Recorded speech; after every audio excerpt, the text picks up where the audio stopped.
une de mes grandes passions, c'était l'écriture, voilà. Et ça, passion que j'ai eu très jeune, mais très jeune, c'était resté très réduit. Sauf que je me souviens que, même si j'ai pas été longtemps, mais la dernière année, non, ça devait être en troisième, parce qu'après j'ai juste fait une seconde et après ça s'est terminé. Donc ça devait être en troisième où j'ai quand même fait une dissertation et où j'ai eu 20 à dissertation, ce qui était quand même apparemment exceptionnel, et avec la lecture de ma dissertation. Par contre, je me souviens plus du tout du sujet, mais avec la lecture de ma dissertation par le prof, donc ça fait chaud au cœur. Et avec mes parents, ma mère et mon père adoptif, je me souviens qu'on était allé voir, on n'allait pas tellement au cinéma, il n'y a pas tellement de sorties, et on est allé voir un film, un western qui était Les Sept Mercenaires. Et je crois que c'est aussi important justement que ce soit ce film, bien sûr, qui traite de l'entraide envers les plus démunis, les plus maltraités. Et donc ce film, je devais avoir peut-être une quinzaine d'années à l'époque. Et en revenant de ce film, non, moins que ça. Et en revenant de ce film, je suis parti dans ma chambre et j'ai commencé à réécrire le cinéma en dissertation, quoi. Et après, je suis venu lire à ma mère et à mon père, et qui ont été scotchés par ce que j'avais écrit et de la façon dont j'avais écrit les choses. Et ça, c'est vrai que ça m'est resté, et c'était déjà vraiment le goût de l'écriture. Et ce goût de l'écriture, là, il s'est complètement aussi ici épanoui. Il avait déjà commencé avant, parce qu'avec...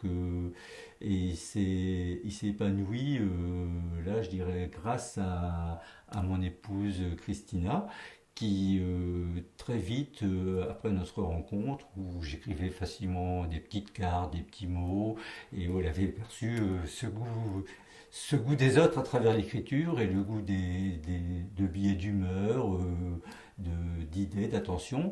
Et quelques jours, enfin peut-être un mois après qu'on se soit rencontrés, elle est arrivée un jour avec un superbe livre que j'ai pris d'ailleurs, qui me quitte presque jamais, et qu'elle m'a offert, un livre avec les feuilles en parchemin. Et puis elle m'a dit, ben voilà, tu auras de quoi écrire. Et depuis, ben, ça n'arrête pas. Mais très variable. Je peux être des fois à écrire. En général, c'est de l'écriture spontanée, et c'est sur une humeur, un fait d'actualité, une chanson, enfin quelque chose qui se passe dans la journée. Et je me mets à l'écriture. Ça part d'un seul jet, et ça se termine sur une page. Et voilà. Et là, j'ai commencé à essayer de faire un peu un lien entre différentes pages, en reprenant des choses qui me touchent plus particulièrement, ou sur des valeurs qui me sont chères. Mais sinon, c'est plutôt de l'ordre d'une page, qui peut être des fois, peut avoir une page deux, trois jours en suivant, et puis être un mois sans écrire. Voilà. Et maintenant, en plus, certains textes, ben, avec l'ami Olivier, où on s'est rencontrés ici sur Metz, et on s'est découvert des passions et des affinités très communes. Et lui a vu à travers les textes que j'écrivais, ben, que ça pouvait être très chaleureux de les mettre en musique. C'est ce qu'on a fait. Et, enfin, moi, je les déclame. Et il y a des refrains bien appropriés qui, lui, fait en m'accompagnant à la guitare. Et on le fait aussi à travers des cercles de chant, des cercles d'amis, parfois même quelques petits concerts publics qu'on a commencé à faire. Et en général, c'est toujours bien accueilli. Et en tout cas, c'est toujours un cadeau pour moi, et on me dit aussi pour ceux qui le reçoivent. Justement, tu parlais de la réception de ces textes, mais quand tu as commencé à écrire, tu écrivais pour toi, Oui, principalement pour toi. ouais. Oui, c'était pour moi, j'étais très longtemps. Après, quand j'ai commencé à le lire, ben, des amis proches, à mes garçons aussi en premier lieu, bien sûr à mon épouse aussi. euh, Et après, à quelques amis, tout de suite, m'ont dit, mais tu devrais éditer. C'est pas éditer.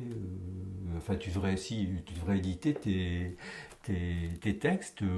C'est vraiment bien. Ça vaudrait le coup que les publies. Voilà. Et ça, franchement, pour l'instant, ça m'intéresse pas. Mais à partir de là, j'ai commencé à le lire plus facilement dans les cercles d'amitié ou autres. Et maintenant, quand je me sens bien avec des personnes, ben, j'hésite pas à aller. Ou alors, s'il y a justement des sujets de discussion qui me font penser à un texte que j'ai écrit, voilà. Ça, j'ai plaisir à prendre le livre ou les notes et puis à partager. Et entre ce devoir de troisième et Ouais, cette reprise d'écriture avec ta nouvelle compagne, ouais. qu'est-ce qui s'est passé au niveau d'écriture entre ces deux temps-là? Et ben, c'était une période blanche. Ouais, carrément. Mm. À part Descartes, toutes sortes de cartes. Dès qu'il y a un anniversaire ou quelque chose ou autre, en général, on dit ah, là tu peux écrire la carte. Et en général, il y a pas grand-chose qui se rajoute après, parce que c'est vrai que je prends toute la place quand c'est comme ça. Et j'ai du mal à faire autrement. Des fois, je me force un peu, quand même, laisser un petit peu de place, mais j'ai quand même du mal.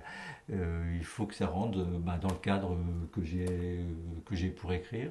Et c'est curieux vraiment dans mon livre, mais au mot juste, des fois il y a le dernier petit mot qui est un petit peu croqué sur la page d'à côté, mais c'est vraiment le cadre de la page qui se fait. Et oui, donc c'était non, une grande page blanche, c'est le cas de dire. Et Page Blanche, c'est dans un de mes textes préférés qui est justement sur les mots, sur le fait d'écrire, et où je dis dans ce texte sur les mots la chance de pouvoir dessiner les destinées à travers les mots sur une page blanche, un peu comme Robinson Crusoe sur son île qui découvre les traces d'une destinée, d'une vie. Voilà, c'est aussi tout l'imaginaire et les sensations qui reviennent.